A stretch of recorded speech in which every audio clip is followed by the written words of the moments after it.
دیکھیں قرآن جو ہے دراصل اللہ کا کلام ہے، تو اللہ کی یہ کہہ لیجیے اللہ کی صفت کلام ہے، اللہ کی صفات میں سے ہے۔ تو جیسے اللہ تعالیٰ کی ذات ازلی و ابدی ہے، ایسے ہی اللہ تعالیٰ کی صفات جو ہیں وہ ازلی و ابدی ہیں، سبحان اس کے اندر تبدیلی ممکن نہیں ہے۔ لہذا قرآن چیلنج بھی کرتا ہے کہ اگر تمہیں قرآن کے بارے میں کوئی شک ہو تو اس جیسی کوئی صورت بنا کے لے آؤ، اور 10 صورتوں کی بات بھی ہوئی، اس جیسا قرآن بنا کے لے آؤ، یہ چیلنج بھی کرتا ہے۔ اور یہ کیا وجہ ہے کہ حالانکہ دنیا میں اس وقت بھی جب قرآن نازل ہو رہا تھا تو عرب جو ہے اپنے آپ کو فصیح اللسان کہتے تھے اور عربی دانی کے ماہر تھے، اس کے باوجود یہ جو چند جملے اور چند فقرے نہیں بنائے جا سکتے تھے کہ جس کے اوپر یہ دعویٰ کر دیا جاتا کہ یہ ہم نے قرآن جیسی ایک صورت بنا لی ہے، تو ایسا دعویٰ کسی نے کیوں نہیں کیا،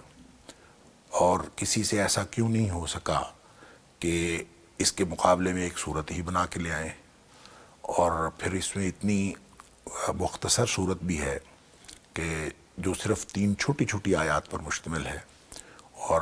روایات میں آتا ہے کہ جب سورہ کوثر نازل ہوئی، قرآن کی سب سے مختصر صورت، تو حضرت علی رضی اللہ تعالیٰ عنہ نے اس کو جا کے کعبہ میں لٹکا دیا، کیونکہ وہاں پہ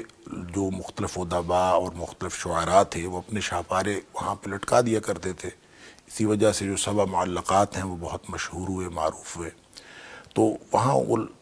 سورہ کوثر لٹکائے۔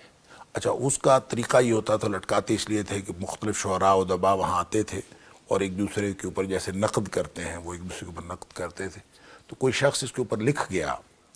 کہ ما ھذا کلام البشر، اللہ، یہ کسی بشر کا کلام ہے ہی نہیں، حالانکہ 3 چھوٹی چھوٹی سی آیات اور سب سے چھوٹی صورت۔ تو گویا وجہ کیا ہے؟ وجہ یہ ہے قرآن کا یہ چیلنج کیوں آج تک چیلنج ہے اور قیامت تک چیلنج رہے گا۔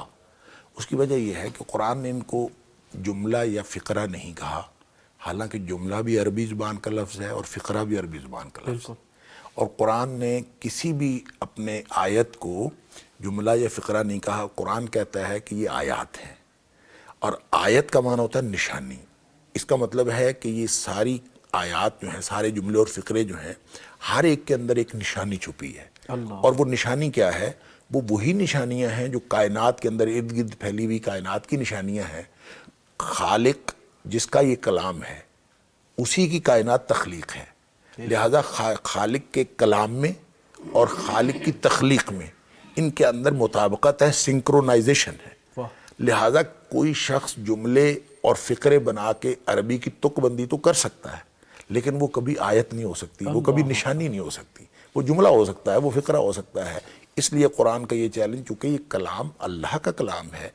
یہ تبدیلی بھی اس میں نہیں ہو سکتی، ازلی و ابدی ہے۔ اور دوسرا یہ کہ جو بھی شخص بنائے گا وہ جتنا مرضی مسجع و مقفع کلام بنا لے اور وہ قرآن کا مقابلہ کرنے کی کوشش کرے، تو وہ کلام مخلوق کا کلام ہوگا، وہ جملہ ہو سکتا ہے، وہ فقرہ ہو سکتا ہے، وہ آیت نہیں ہو سکتی، کیونکہ اس کے اندر یہ نشانی نہیں ہے۔ اور اب جب یہ کلام اللہ کا ہے اور اس کے اندر نشانیاں ہیں اور ارد گرد پھیلی ہوئی کائنات میں بھی نشانیاں ہیں، تو اس کے اندر مطابقت کا فائدہ یہ ہے کہ اگر کوئی شخص خلوص دل سے قرآن کی تفہیم حاصل کر لے تو اس کو کائنات کی تفہیم حاصل ہو جاتی ہے، اور جو کائنات کی تفہیم حاصل کرے خلوص دل سے اس کو قرآن کی سمجھ آنا شروع ہو جاتی ہے۔ لہذا یہ وہی آیات ہیں جو قرآن خود کہتا ہے کہ سَنُرِيهِمْ آیَاتِنَا فِي الْآفَاقِ وَفِي أَنفُسِهِمْ حَتَّى يَتَبَيَّنَ لَهُمْ أَنَّهُ الْحَقُّ،